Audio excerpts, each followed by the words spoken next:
Un saludo para todos.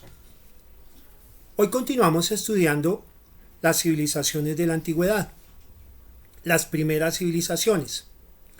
Observamos aquí en la diapositiva, lo que está en rojo, dónde se ubicaron esas primeras civilizaciones. Este mapa corresponde al planisferio, es decir, una representación plana de la Tierra. Aquí tenemos América, África, Europa, Asia y Oceanía.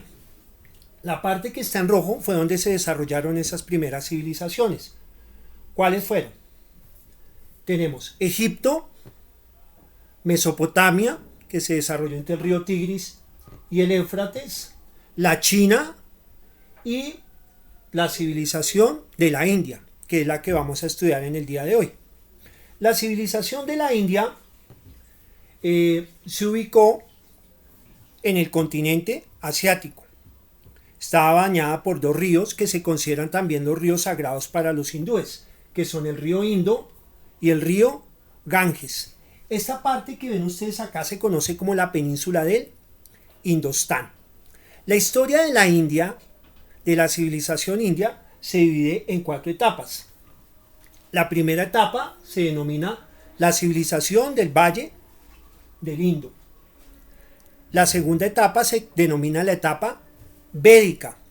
La tercera etapa se denomina el Imperio Maurya y la cuarta etapa corresponde a los reinos medios.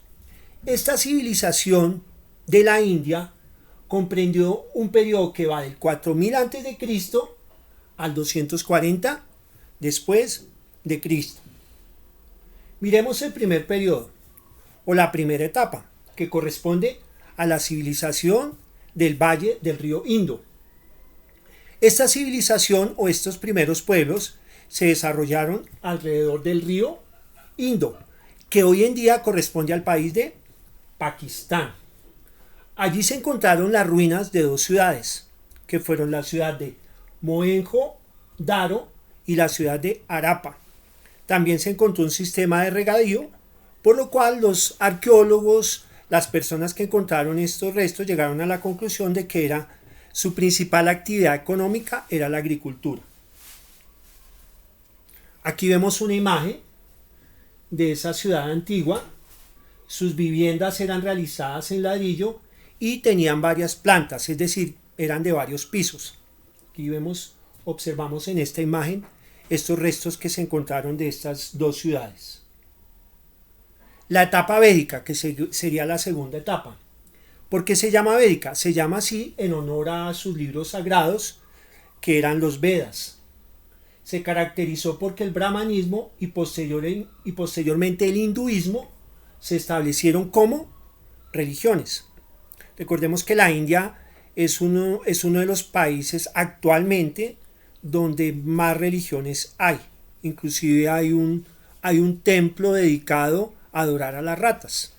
Entonces allí se desarrolló el brahmanismo y el hinduismo. Y Vedas son libros sagrados. Una tercera etapa es el Imperio Maurya y se caracterizó por la unión de los diferentes reinos del norte, que se extendieron por gran parte de la península del Indostán. Ya explicamos dónde está ubicada la península del Indostán, e instalaron un poder político bastante fuerte que permitió que todos los pueblos que estaban allí se unificaron. Aquí vemos la imagen de un templo Maurya que todavía se conserva y que está hoy en día en la República de la India. Los reinos medios, que es otra etapa de la historia de la civilización de la India. Entonces, durante este periodo, India estuvo gobernada durante 5 siglos por varios estados. O sea, no hubo, como en la anterior etapa, no hubo una unificación de los territorios, sino que gobernaban durante cierto tiempo, muy limitado, y posteriormente otro reino, otro estado tomaba el poder. Entonces, este periodo fueron más o menos 5 siglos, como lo mencionamos. Miremos un aspecto importante que es la religión, algo que ha caracterizado a la India no solo en la antigüedad, sino actualmente. Como les comentaba anteriormente, en India proliferan bastantes religiones. Entonces, ¿qué es el hinduismo? Entonces, el hinduismo tiene como creencia central la reencarnación. O sea, que ellos creen que si uno se porta bien en esta vida, vendrá una etapa superior donde va a estar en mejores condiciones. Y si se porta mal o si no hace las cosas bien, entonces va a reencarnar en algo inmundo o en algo pues más bajo o algo desagradable. Reitero, tiene muchos dioses, entre los más importantes está Brahma, como lo vemos acá, que es el dios creador, Vishnu, que es el dios del bien y la fecundidad, Shiva, que es la diosa de la destrucción, Sarasvati, que es la diosa del conocimiento, y Krishna, que es el Salvador. Esto es por mencionar algunos, reitero, adoran muchísimos cientos de dioses. Aquí vemos una imagen del Buda. Entonces el budismo es un sistema más que una religión. Algunos consideran que es una filosofía, un estilo de vida, en donde Siddhartha Gautama, que así se llamaba, digamos el fundador de esta creencia o de este principio, se llamaba Siddhartha Gautama, decía que uno debería renunciar a los bienes terrenales y dedicarse prácticamente a la reflexión y a la contemplación de la vida, y con eso no iba a sufrir tanto. Entonces este señor Siddhartha Gautama era más conocido como Buda.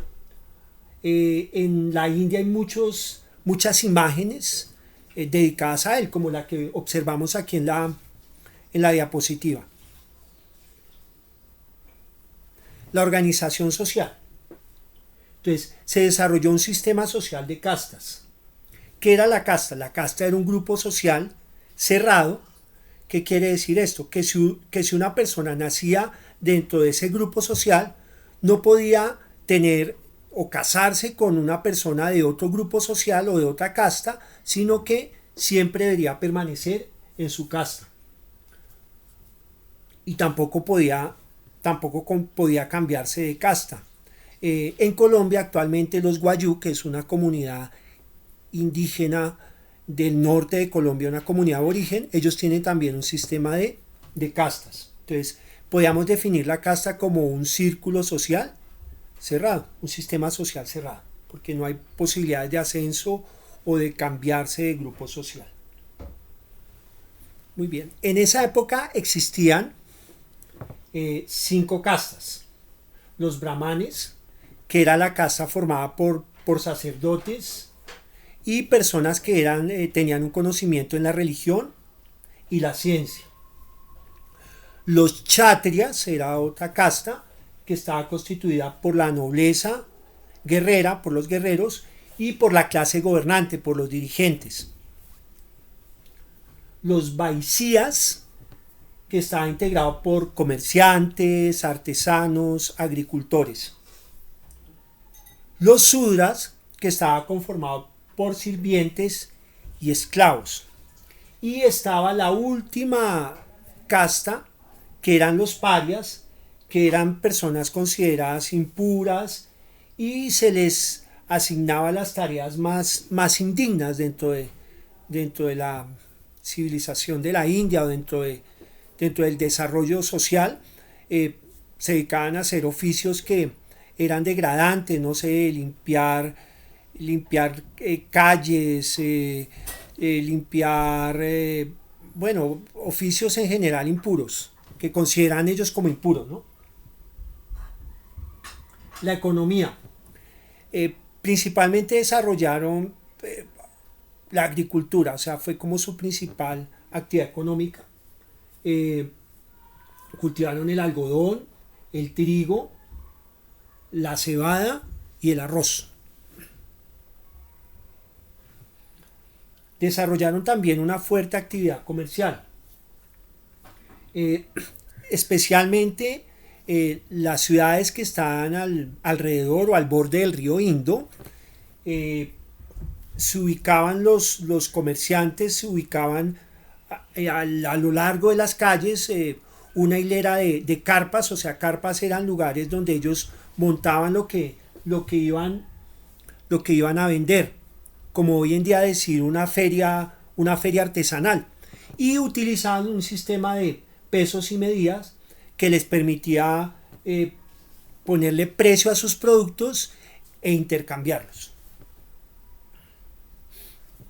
Aportes culturales y científicos de la civilización india. Casi todas las manifestaciones, o la gran mayoría de las manifestaciones culturales de los hindúes giraba alrededor de la religión, especialmente el libro de los Vedas, que pues muchos consideran que además de ser una fuente religiosa, son una fuente literaria y jurídica, o sea, todo lo relacionado con las leyes. También se destacan los templos y palacios. Uno de esos templos muy famosos es el Taj Mahal. Es uno de los más visitados por miles de turistas durante el año. También hicieron aportes en las matemáticas, especialmente en el sistema decimal, y crearon el concepto del número cero. Un científico de ellos que se llamaba Aryabhata, que fue el primero en establecer el valor del número pi, o sea, 3,1416. Muy bien, eso pues a grandes rasgos lo que correspondió a la civilización de la India, que como vemos, al igual que la civilización china, al igual que Mesopotamia, al igual que Egipto, aportaron conocimientos, aportaron diferentes aspectos que fueron configurando lo que fue la historia o el desarrollo, los cimientos de lo que hoy en día es pues la humanidad y el mundo en el que vivimos. Les agradezco su atención y que esté muy bien y hasta luego, hasta la próxima.